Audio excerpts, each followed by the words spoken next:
Have you ever wondered where the problems in the world today would exist if we had deeper connection to ourselves, others, and the environment and acted from that place? Welcome to the Conscious Action Podcast with your host, Brian Berneman, who believe that connection is the key to taking conscious action as individuals and creating a better world.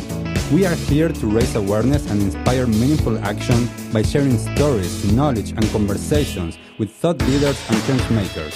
From sustainability to well-being and everything related to conscious living, our mission is to empower you to be the change that you want to see in the world. Welcome everyone to a new episode of the Conscious Action Podcast. I am Brian Berneman, your host. And for this episode, I wanted to explore one of the topics that I think that is super important for us, and it's something that I talk a lot with my clients and I teach at university, and that has been a huge part of my life, and that is what other people think. And why do we care so much about what other people think, especially about what other people might think? Because let's be honest, we don't really know what people think. Most of the time, we are projecting. We think that other people are thinking about us. And we need to understand why this happens. This is a survival mechanism. Caring about what other people might think or think about us is a way of surviving. We have learned in the sphere of trauma how important it is for us to belong, and how it is that in order to belong, or especially how we most experience it, to fit in, we actually abandon ourselves. We abandon our authenticity, our uniqueness, what makes us us, in order to fit in order to survive. Because if we go back in time, when we lived in tribes, if your tribe members didn't accept you and excluded you for whatever reason, most likely you are away and you're going to die. So, as a survival mechanism, we have developed this need to adjust our behavior based on what we assume other people think about us. I have found through the years this is fascinating, because I remember I was teaching in this one class and we were doing some movement practices, and I started to notice how people were moving their eyes a little bit, trying to check what other people were doing. And at one point I asked everyone, why were they doing that? And they were like, well, they just wanted to check that they were doing the right thing, as well as, if other people were looking at them. And I asked to the room, who here was thinking or judging someone else in the room? And no one raised their hand. And so I told everyone, you were all thinking that someone else was judging you, and all that was taking place is that everyone was doing that. Therefore, no one was judging everyone. Everyone was so busy thinking that everybody else was judging them that they didn't stop to see if they were actually thinking about them. And now, going beyond that, why do you care what people might say about you? Have you ever actually inquired within and spent time with yourself to try to understand? Yes, it's a coping mechanism, it's a survival mechanism. But why do you do it? Why do you care so much so that you might change your behavior? I'm so grateful for my parents that somehow they taught me to care about people and at the same time to care more about me. So that whatever people might say or think about me is not going to make me change my behavior. I remember when a lot of my friends started to smoke cigarettes, as an example, when we were teenagers, and I didn't want to do it. I didn't give in to the peer pressure. I didn't give in to a lot of the things that most people perhaps trying to fit in or to try to belong to the group of friends or to their family members, they do that. So I realized early on that somehow I had learned to actually make this balance of I care about people and I will listen to people and I will hear what they have to say because perhaps they have a perspective that I haven't introduced or a view that I haven't seen or any kind of insight or some recommendations.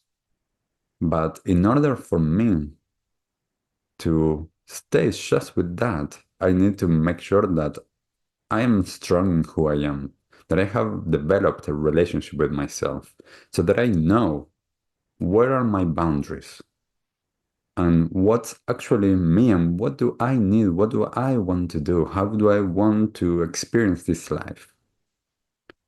So when we understand that this is a survival mechanism, just like many that we have, then there's ways of being with it.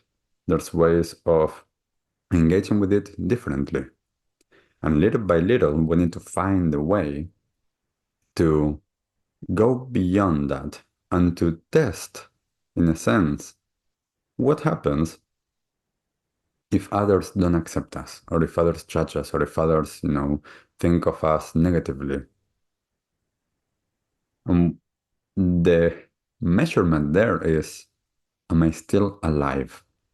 Because as I mentioned, this is a survival mechanism. Am I still alive, even if that had happened?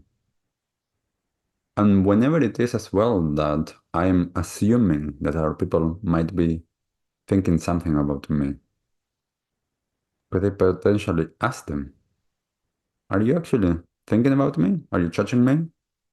Do you think that, for public speaking, that is one of the things that it was a big change for me as I was super shy and then I was able to do this as part of my daily life? A lot of people have a lot of fears of public speaking because of what others might say about them. Others might judge them. They might make ridicule or whatever. And in those moments, if we're able to, be confident enough and be open to feedback, can we ask them and see how is that impacting us? Is that actually the worst thing in the world that could happen to us? Or is that, okay, that's their opinion, that's what they might think, and that's okay. So finding the right balance so that we can care, we are open, and we are not assuming, because that's the biggest thing. We're assuming all of the time, we're projecting our own fears on others. Because if others tell us stuff and it's negative, okay, that's another story. Then we need to learn how to be with that. But the assumption of what they might be saying, preventing us from doing what we want to do, that's something that we can actually dig deep into that space and to question it. So the question is to care or not to care. And as we can care, and at the same time, care more about ourselves, our authentic self, and how we want to live our lives, and not change so much our behavior to fit in according to what others might think. So if we are in a position of actual survival and others are requesting something from us, then by all means, let's do that. That's survival.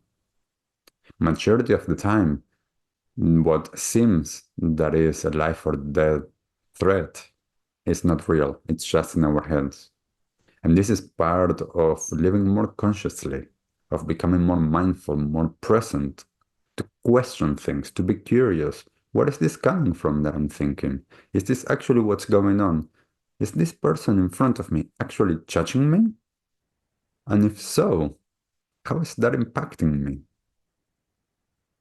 If we keep on escaping it, if we keep not paying attention to it and just think that that's how it is, then nothing is going to change. So I encourage you to inquire in your experience. Why do you care about what other people might think about you? If you have experienced any of this, if this is part of your experience, especially if you're struggling with it or if you have, in a sense, overcome this partly or fully. I would love to know. As always, leave a comment, whatever it is that you're finding in this episode. And thank you for being there. And I will see you next time. Bye. What did you like the most about this episode? Take a moment to think about what change you can make in your life today. Share your conscious action on social media using #ConsciousAction and tagging @ConsciousActionNZ so we can celebrate your impact on the world and create a ripple effect. One easy action we would love for you to take right now is to share, like, and subscribe to this podcast. This will help us get these messages out into the world and inspire more people to take conscious action in their own lives, contributing to the better world we hope for.